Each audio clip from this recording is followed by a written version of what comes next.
The new Humanitarian aims to amplify the voices of humanitarian workers, refugees, asylum seekers, and people affected by conflicts and disasters.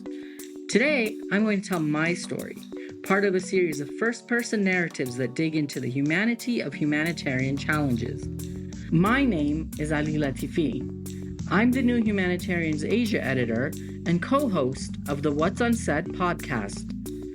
I grew up in the US, but I've been based in Afghanistan, where I was born, for more than 10 years now. Today marks 3 years since the creation of the Islamic Emirate, August 15th, 2021. It's a moment to reflect.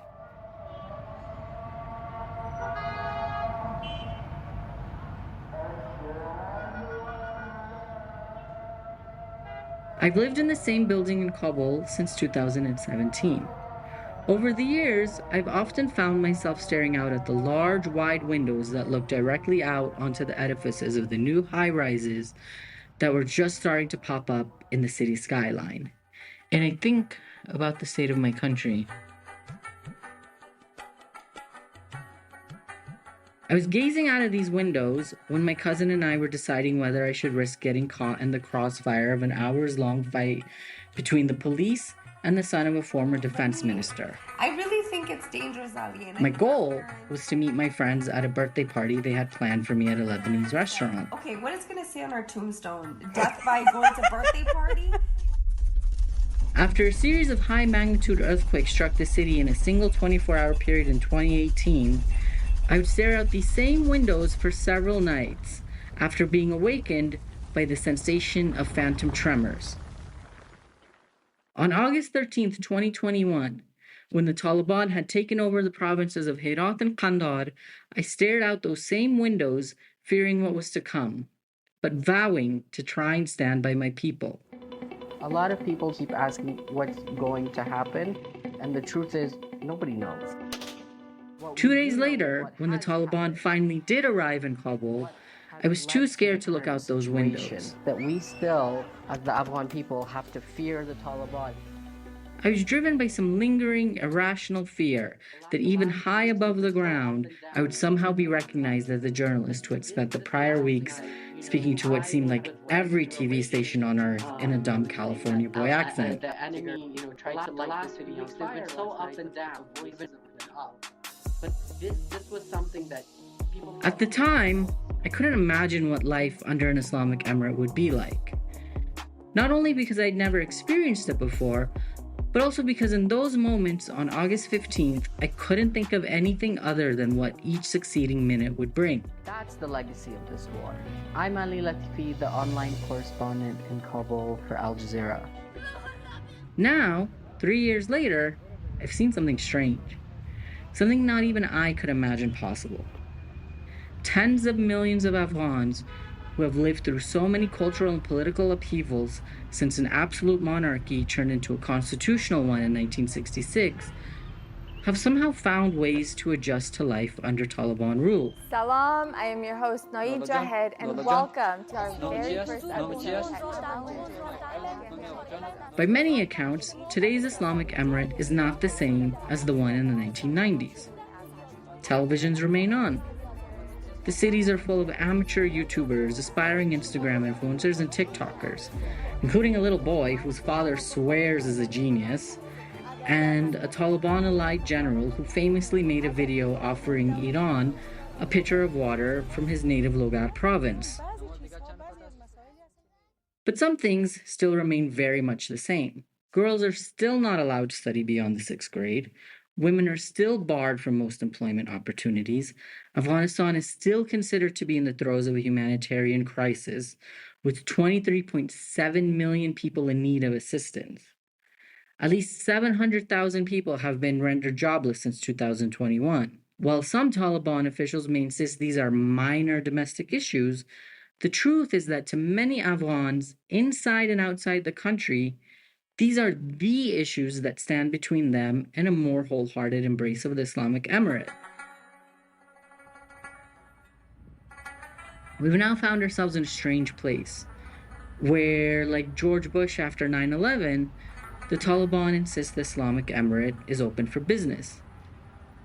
And in many ways it is. but in just as many ways, it's not. Almost every week, there are media reports of investments, trade, projects, and contracts with foreign countries and investors. The evidence of these developments can be seen on the city streets.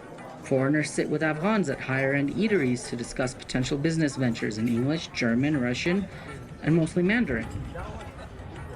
It's even found its way into the village, though. When a wild pig was discovered in Unsaid district of Kabul earlier this summer, a local farmer told me he would kill it and give it to the Chinese who are here every day to eat. It's not just would-be investors coming to Afghanistan, though. The nation's urban centers are increasingly being inundated with foreign visitors. Afghans returning to their homeland for the first time in years or maybe even decades, and foreign nationals eager to visit a country where the group that's now in power was the greatest threat to their safety for 20 years. You want to visit Taliban-controlled Afghanistan? I am super excited to be here. And now While foreign nationals are busy posting about their adventures on Instagram, TikTok, and YouTube, for Afghans visiting their country, their fun will always be interrupted by the undeniable realities. Over the last 2 years, the Kabul municipality has worked on restoring and greening the Sharanau Park, which was once the domain of strung-out drug addicts, snake oil salesmen, and young men lighting up joints. Since the renovation, though, men and boys are gathering at the restored park to read, pray, play cricket and football, or just lounge around. But women and girls are not legally allowed to enter the park. People have found a way to work around these restrictions. Girls and women are attending unofficial or home schools, or religious madrasas, or private language and computer courses. Female NGO leaders are securing permission for their female staff to continue to work. The owners of private businesses are still hiring women as call center operators, waitresses, sales girls, stewardesses, receptionists, and any number of other jobs. But the truth is that for the people and the international community, this is simply not enough. Last autumn, I had brought up these very workarounds to a Western diplomat in Doha. What I wanted to show her was that there was a semblance of difference or hope for this version of the Islamic Emirate. But her response was simple and blunt. We go by the law, not the workarounds. Last month, the 12-year-old daughter of a relative in Kabul was inconsolable after a worker of the Ministry of the Propagation of Virtue and the Prevention of Vice accosted her because a few wisps of her hair were protruding after the wind caused the scarf of her black abaya to slip.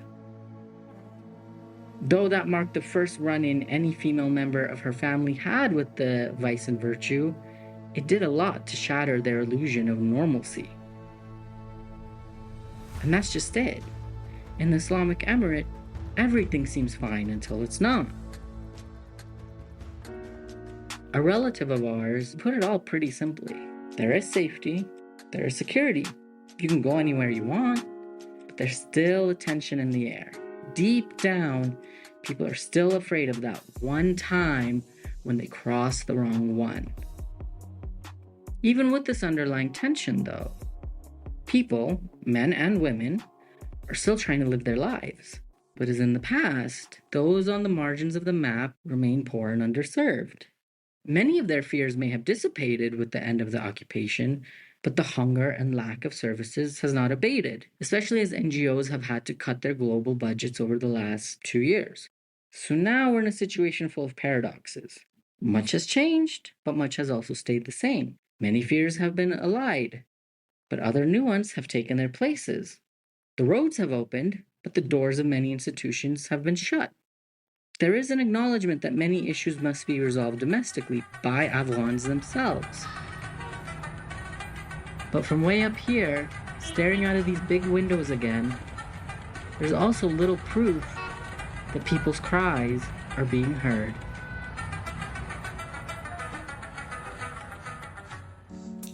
The new Humanitarian aims to amplify the voices of refugees, asylum seekers, and people affected by conflict and disaster, placing them at the center of the conversation about the policies and events that shape their lives.